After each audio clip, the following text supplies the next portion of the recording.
faire ici. Que vous avez découvert Ivoire TV. Ivoire TV.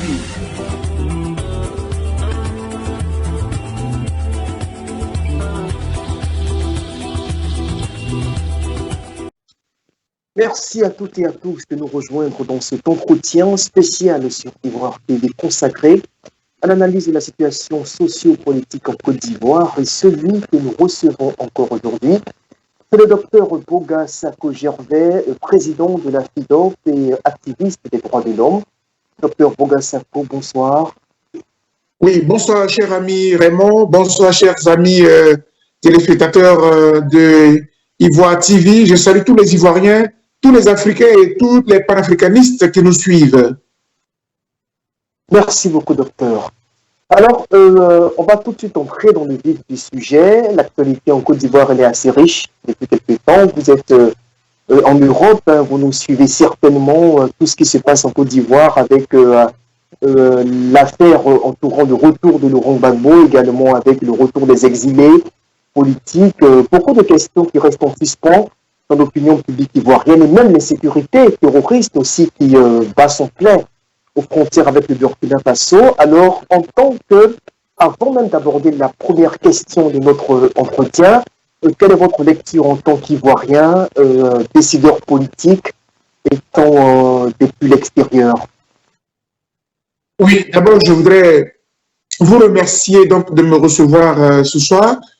À la vérité, ces temps-ci, comparé aux autres périodes, la Côte d'Ivoire donne un petit sourire depuis que M. Ouattara et son régime ont consenti à finalement accepter le retour du président Laurent Gbagbo. Je dis accepter puisque lui-même, en plein Conseil des ministres, a annoncé que finalement la CPI, l'ayant définitivement acquitté le 31 mars 2021, lui et le ministre Charles Blé Goudé, M. Ouattara donc, parlant donc du président Laurent Gbagbo, M. Ouattara disait qu'il est prêt à le recevoir et qu'il paierait même l'État, en tout cas s'engagerait à prendre en charge. Donc, ce sont des nouvelles qui font plaisir aux Ivoiriens, qui permettent aux Ivoiriens de voir chuter un peu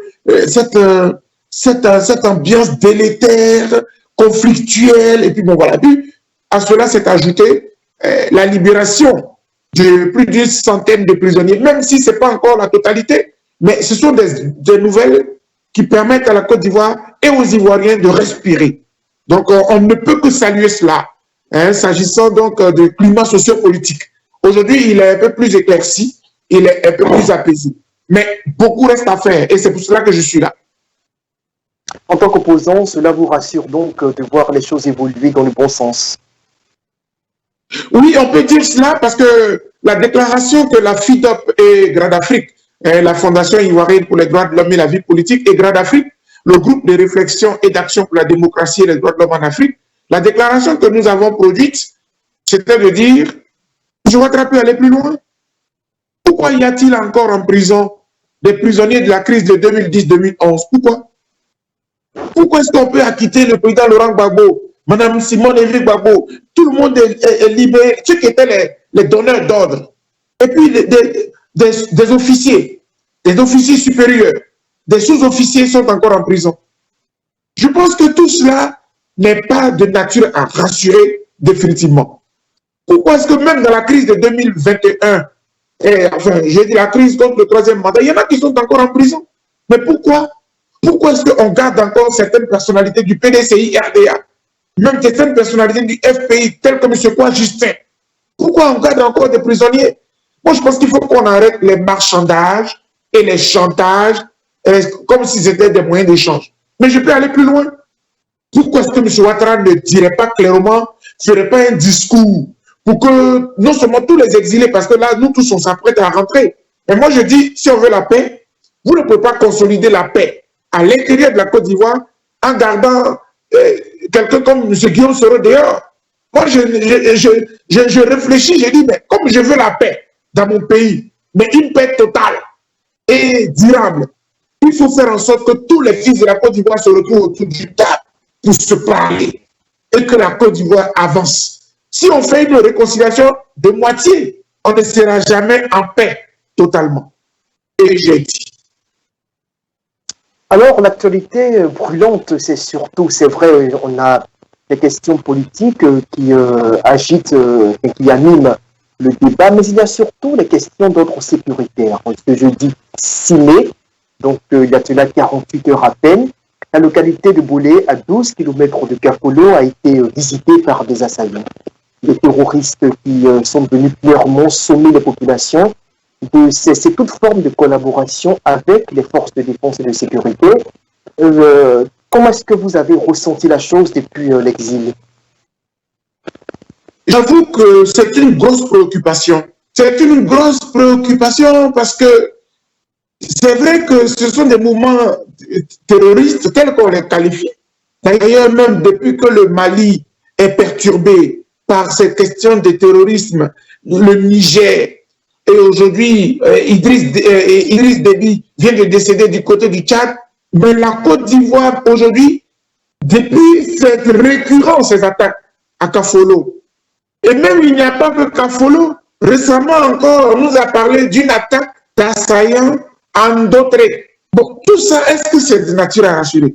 Parce que vous allez me dire, peut-être faisons la part des choses entre les terroristes à Kafolo et puis ce qui s'est passé. Mais moi, je ne peux pas faire la part des choses. Tout ça, c'est l'insécurité généralisée dans le pays. Et ça, ce n'est pas de nature à rassurer les Ivoiriens. Et moi, je veux vraiment... bon, même si je rentre demain, je ne cesserai de le dire à celui qui est à la tête de mon pays, le chef de l'État, Alassane Ouattara. Rassurer les Ivoiriens. C'est quand il s'agit de descendre dans les domiciles des opposants, aller les traquer, les prendre et tout ça, c'est là où on sort l'armada militaire. Mais quand on attaque Kafolo, écoutez, les attaques de Kafolo sont récurrentes. Pourquoi jusqu'à aujourd'hui, aucune disposition n'est prise et puis ça continue? Il y a problème. Bon, maintenant on a parlé d'Indotré. Jusqu'à même, j'ai vu que le président George Weah du Libéria a dû dépêcher une mission, je crois que son ministre, un de ses ministres, pour venir voir le ministre de la Défense. Exactement. Le ministre de la Défense. Ça veut dire qu'il y a un problème. M. Ouattara ne rassure pas. Moi, je ne parle même pas de son petit frère qui se trouve à la tête du ministère de la Défense. C'est M. Ouattara qui est le chef suprême des armées. C'est lui qui ne rassure pas. Absolument. Il faut que le chef de l'État rassure. Les Ivoiriens ne sont pas en sécurité. Même tout à l'heure, quand vous disiez qu'au-delà des problèmes politiques, il faut qu'on aborde d'autres types de problèmes, même la question comment dirais-je, de l'électricité, tout ça, là, ça participe à l'insécurité. Un pays où on a des attaques à tout moment, mais maintenant, si on y ajoute le délestage, je veux dire qu'on est mal parti, on est mal barré, quoi. Il faut vraiment que le chef de l'État et que son gouvernement rassure. Maintenant, s'ils pensent qu'ils n'ont pas les moyens de rassurer, il faut qu'ils le disent aussi. Mais pour un pays émergé, j'avoue que franchement, c'est un peu inquiétant. D'accord. Alors, tout de suite, on va s'intéresser donc au premier volet de notre entretien, de façon plus concrète, parlant du retour des exilés politiques. Alors, le 30 avril dernier, je crois 5 personnalités pro-Gbagbo ont mis fin à leur exil du Ghana. Ils sont rentrés en Côte d'Ivoire, parmi lesquels Damana Picasse, la sœur cadette de l'ex-président Koudou Jeannette, mais également l'autre, Justin Koné-Katina, son porte-parole. Personnellement, est-ce que vous pensez que le retour de ces exilés augure d'une volonté de décrispation tangible de la part du chef de l'État? Alors, moi, je ne prendrai pas les choses de cette façon. Souvent, il y a certains proches du président, de M. Ouattara, du chef de l'État, qui nous aborde en disant « Oui, mais docteur Boga, dites merci à M. Ouattara. Vraiment, il a été gentil. Il dit que M. Gbagbo va rentrer. Et puis bon, maintenant, les exilés doivent rentrer. » Cher ami, l'exil est interdit par la constitution de notre pays. Dès l'instant où on est en exil, c'est que c'est le dirigeant du pays qui nous contraint à l'exil. Parce que quand je vois la façon dont les présidents européens, notamment les présidents français, vont chercher leurs citoyens à l'autre bout du monde, lorsqu'il est pris en otage, lorsqu'il sort du pays, le président de la République se préoccupe du sort de son citoyen, de son concitoyen. Dans notre pays, le chef de l'État, il ne s'est pas du tout ému pendant 10 ans de savoir que des Ivoiriens meurent au Ghana, au Togo, au Bénin, et que des Ivoiriens meurent à l'extérieur, en France, aux États-Unis, partout. Depuis 2010, c'est ce qu'on appelle la faillite de la réconciliation. Donc aujourd'hui, il est en train de se ressaisir, il est en train de se rattraper. Parce que ne me dites pas qu'il a fait une fleur à M. Damana Picasse et à M. Katina. Il ne nous fait pas de fleurs. Mais selon vous, qu'est-ce qui motive justement cette attitude de Ouattara, ce revirement? Quand on sait qu'il y a cela quelques mois, il n'avait pas du tout le même langage, il tenait une position assez rigide vis-à-vis de l'opposition, et là, soudain, il semble aller revoir sa position. Est-ce que, selon vous, qu'est-ce qui peut justement sous-tendre cette attitude? Mais je vais vous dire deux choses. La première, c'est qu'il a été vaincu à la Cour pénale internationale. L'acquittement définitif du président Laurent Gbagbo et du ministre Charles Blé Goudé et leur libération totale pour rentrer, aller partout où ils veulent. Et même que la CPI prenne les devants pour négocier avec le régime Ouattara pour que ces personnalités rentrent à Abidjan, c'est le grand échec, pardon, de M. Ouattara. À partir de là, je veux dire, M. Ouattara, il est déboussolé. Il est déboussolé et il voit que quelque part, il a perdu l'une de ses plus grandes batailles. Le président Laurent Gbagbo va rentrer à Abidjan. À partir de là, pour que le président Laurent Gbagbo même arrive à Abidjan, vous savez que M. Ouattara, il a beaucoup la connexion avec certains chefs d'État à l'étranger. Or, ces chefs d'État à l'étranger, là, qui sont partie prenante de la CPI, là, savent que dès l'instant où la Cour d'appel a rendu sa décision, ils n'ont plus d'argument pour garder le président Laurent Gbagbo dehors. M. Ouattara est obligé de se plier. Le deuxième élément, c'est que M. Ouattara voit que le rapport de force est en train de basculer. Parce que entre-temps, lui-même, sa propre famille, là, quelle est sa force aujourd'hui? D'un point de vue politique, où est la force de M. Ouattara aujourd'hui? M. Ouattara est affaibli depuis qu'il a osé faire un troisième mandat. Ça, c'est un fait. Le troisième mandat est vraiment le symbole de la faillite de M. Ouattara. Donc aujourd'hui, ce n'est plus le même Ouattara guindé, puissant, que les gens voyaient en 2010 et que la communauté internationale adoubait quand aujourd'hui il vient briguer un troisième mandat. Avec le troisième mandat, M. Ouattara a perdu bon nombre de ses partenaires à l'extérieur. Il a perdu en crédibilité parce qu'il est devenu comme tous les chefs d'État quelconques d'Afrique qui manipulent, qui tripatouillent la Constitution pour faire le troisième mandat. M. Ouattara n'a pas fait mieux, il n'a pas fait la différence. Donc du coup, ça l'a affaibli. Et puis même quelque part, je vous assure que ça a pu même contribuer à la libération, même à l'acquittement du président Laurent Gbagbo. Parce que la communauté internationale peut se dire, mais attendez, on pensait qu'on avait comment dirais-je, soutenu un démocrate contre celui qu'on a considéré comme un dictateur, mais non, ça ne vaut pas la peine. Donc oui, cher ami, je te le dis parce que c'est ce que je pense. M. Ouattara aujourd'hui est plus affaibli que jamais. Le troisième mandat l'a affaibli davantage et puis la Cour pénale internationale l'a assommé.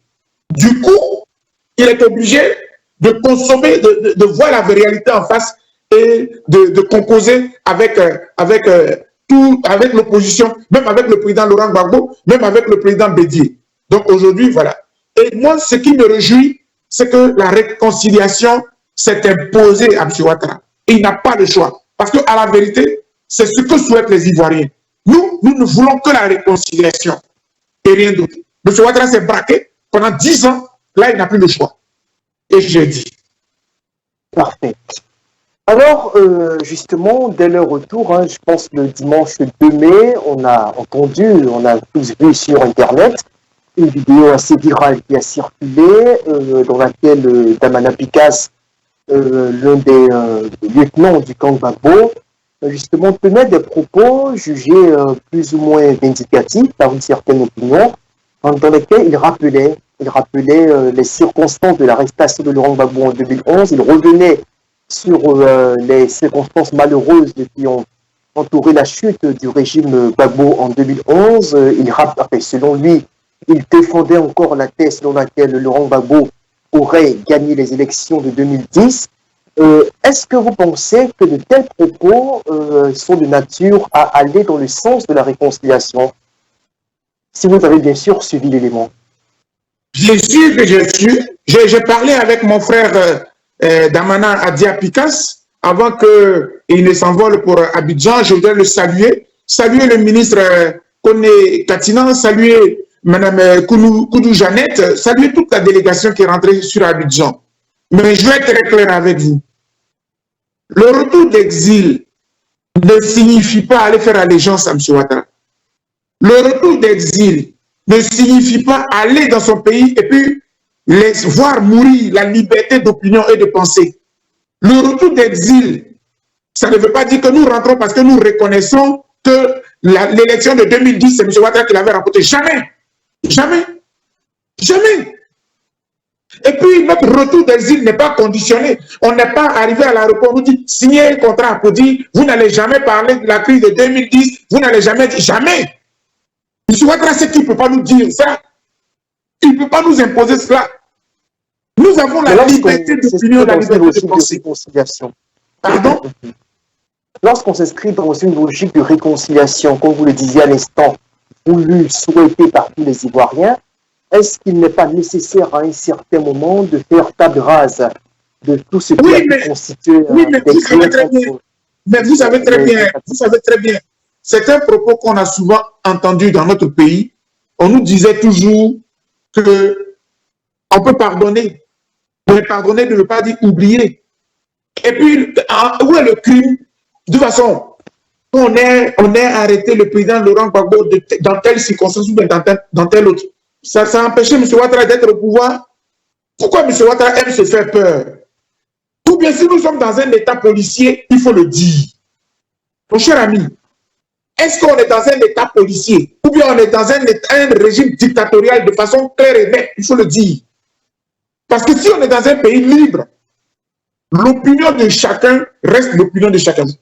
Vous êtes en train de me dire, si, comme on est dans le domaine de la réconciliation, si vous rentrez, ne dites plus comment Laurent Gbagbo a été arrêté. Pourquoi? Ah non. Ah non, non, non, non, non. Il faut que quand M. Laurent Gbagbo va rentrer, il doit dire aux Ivoiriens ce qui est arrivé. Nous-mêmes, on veut savoir ce qui s'est passé dans le soi-disant bunker. Il va le dire. C'est pour cela que, si je comprends bien votre question, c'est pour cela que M. Ouattara négocie. Pour que si M. Laurent Gbagbo rentre, il ne faut plus qu'il parle, il ne faut plus qu'il fasse la politique. Ça, là, on ne peut pas l'enlever à quelqu'un. On ne peut pas, autant nous tuer. Vous ne nous avez pas tués, puis vous dites, si vous rentrez, taisez-vous. C'est notre pays. Damana Picas, c'est dans son pays. Quelqu'un a passé 10 ans à l'extérieur de son pays. Et puis, injustement, on a été contraint à l'exil. Parce que l'exil, c'est une contrainte. On n'a pas voulu. On a failli nous tuer. Quand on revient, mais laissez-nous au moins dire ce qui nous a fait souffrir. Vous ne pouvez pas nous interdire cela. Ou bien ça veut dire, si je comprends bien le régime de M. Ouattara, vous êtes allé en exil, c'est comme si vous étiez mort. Quand vous revenez, taisez-vous. Je suis désolé. Ça, il faut que les gens du RHDP le sachent. On ne peut pas nous boucler le bec. On ne peut pas nous enfermer. On ne peut pas nous museler. Parce qu'on n'est pas mort. Grâce à Dieu. Parler là au moins, on a le droit de parler. Chacun de nous a le droit quand même de dire dans quelles circonstances il est parti du pays. Chacun de nous est obligé, est en droit de dire aux Ivoiriens, voilà ce qu'on a fait, on a failli le tuer pour ça.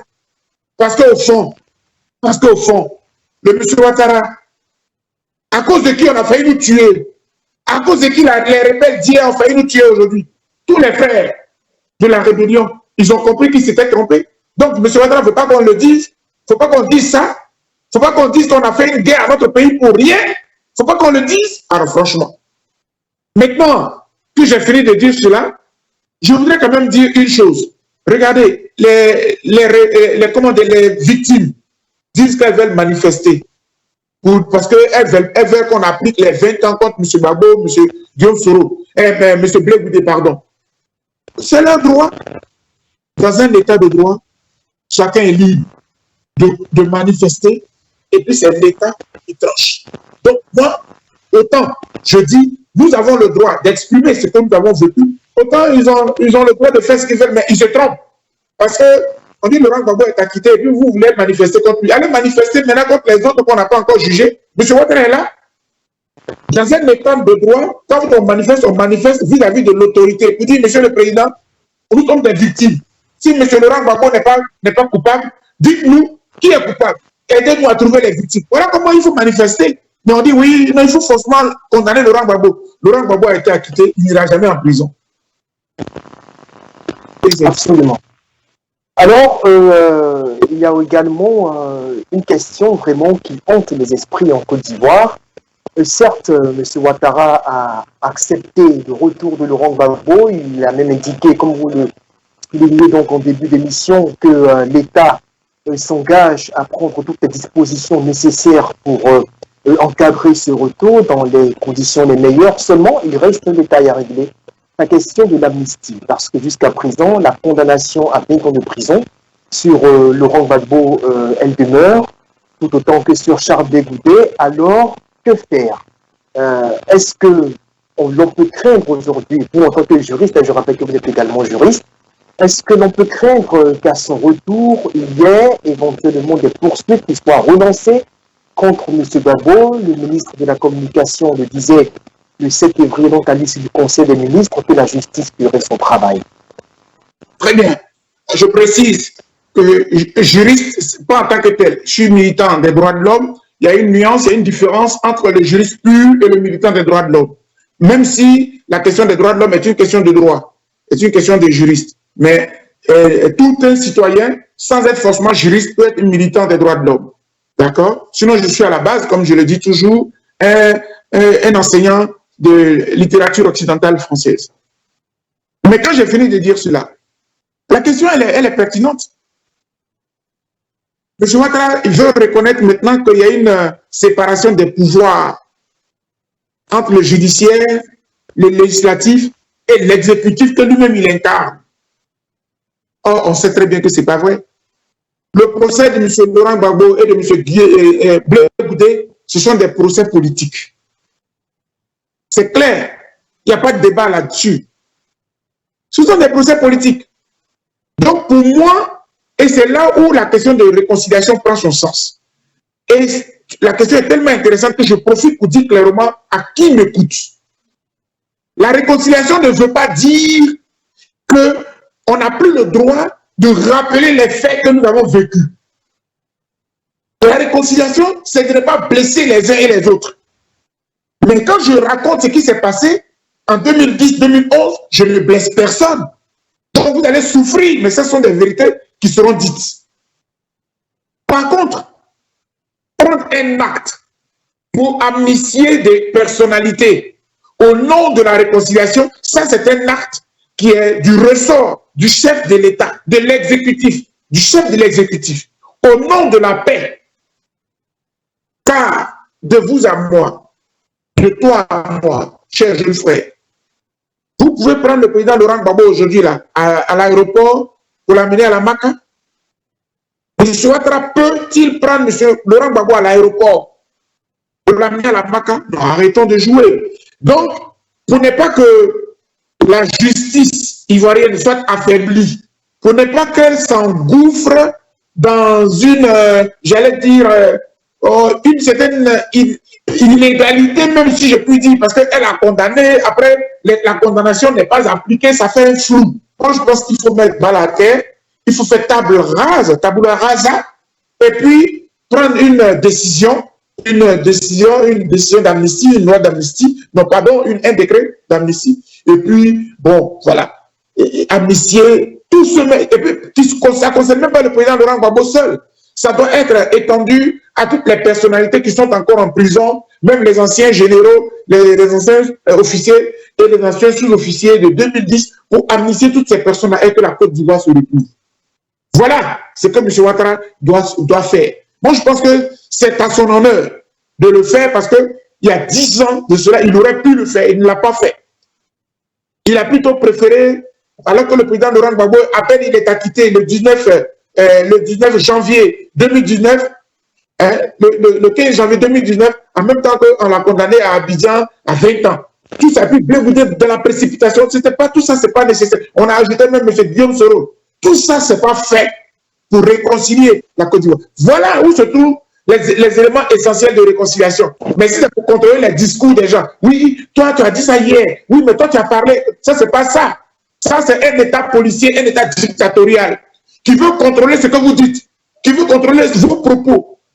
Ça, c'est de la dictature. C'est pas nécessaire. Par contre, réconciliation, oui.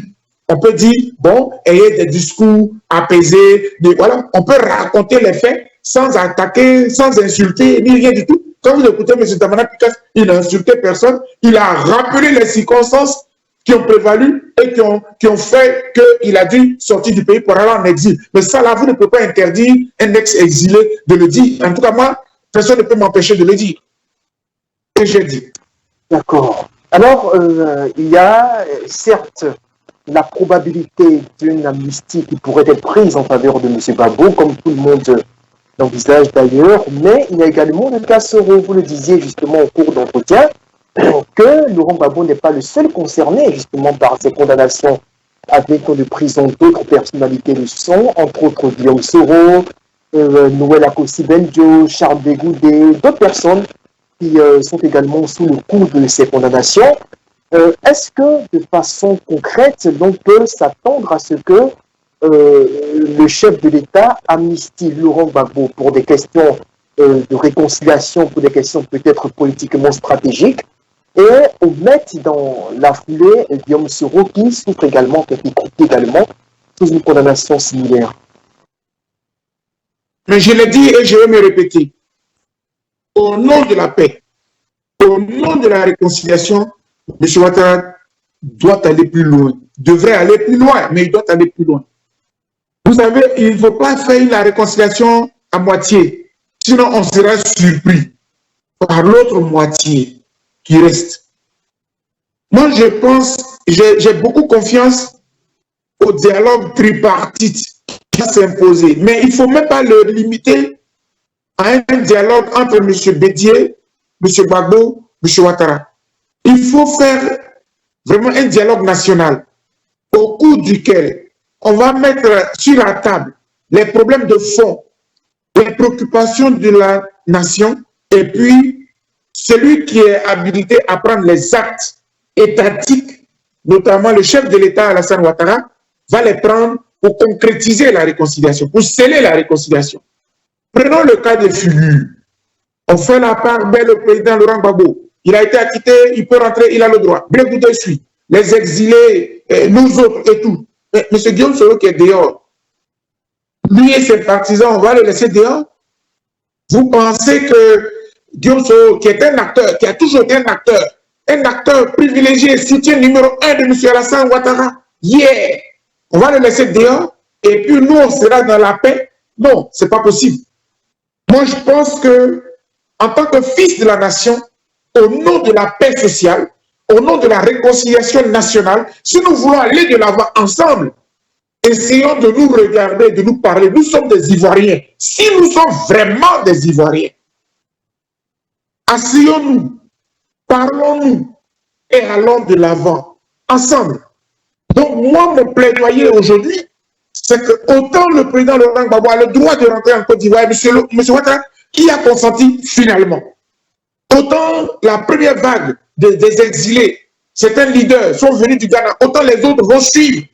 Autant il faut étendre cela. M. Akossi-Benjo, M. Guillaume Soro, etc. pour qu'on puisse te dire aucun danger ne peut venir du dehors pour perturber la Côte d'Ivoire. La Côte d'Ivoire, il y a trop de problèmes. Cher ami, on dit qu'il y a une dautrée qui a été attaquée. On dit, ah oui, il y a tabou. Oh, il y a un frémissement. Ah, on dit, Kafolo, il y a un frémissement. Est-ce que vous pensez qu'on est dans la quiétude? À l'intérieur, il faut consolider la paix. Il faut consolider la réconciliation pour que nous puissions faire face à ce qui vient de l'extérieur. Ensemble, unis, pour qu'on soit forts. contre les terroristes qui viennent de l'extérieur. Mais si à notre propre sein, on n'est pas capable de se réconcilier avec un monsieur comme Guillaume Soro, avec un monsieur comme Akousi Benjo, avec un monsieur comme Laurent Gbagbo, mais finalement, on sera de partout, la Côte d'Ivoire sera embêtée. Donc, je pense que pour le président Laurent Gbagbo, c'est presque un acquis avec le monsieur Charles Blé Goudé pour le retour des exilés qui n'attendaient que le retour du président Gbagbo pour revenir au pays. En tout cas, nous autres, c'est pratiquement, il n'y a pas de souci. Mais moi, je voudrais vraiment, et ça, c'est l'appel que je lance à M. Ouattara, au nom de la paix, pour que les Ivoiriens soient tranquilles dans l'entité, sur les 322 600 km², dans la paix, faisons tout pour que tous les fils du pays retournent dans la paix. Parce que si vous ne cultivez pas la paix, si vous ne faites pas les sacrifices pour la paix, vous ne savez pas d'où peut venir la perturbation de la Côte d'Ivoire. C'est ça qui me fait peur. Merci bien, Dr Boga Sako-Gervais. Je rappelle que vous êtes le président de la FIDOP et également du GRAD Afrique et que vous étiez donc avec nous ce soir pour décortiquer l'actualité politique en Côte d'Ivoire. On va se dire au revoir et on espère se retrouver très bientôt pour s'épancher sur votre sujet de l'actualité nationale. Merci encore à vous. Mais c'est moi qui vous remercie. J'ai été très heureux et je prie vraiment que la paix soit vraiment le leitmotiv de tous ceux qui reviennent d'exil, de tous ceux qui sont dans la Côte d'Ivoire pour que nous allions de l'avant. Il faut qu'on arrête de nous faire la guerre, c'est inutile. Et que Dieu nous bénisse. Merci et bonsoir. Merci, docteur.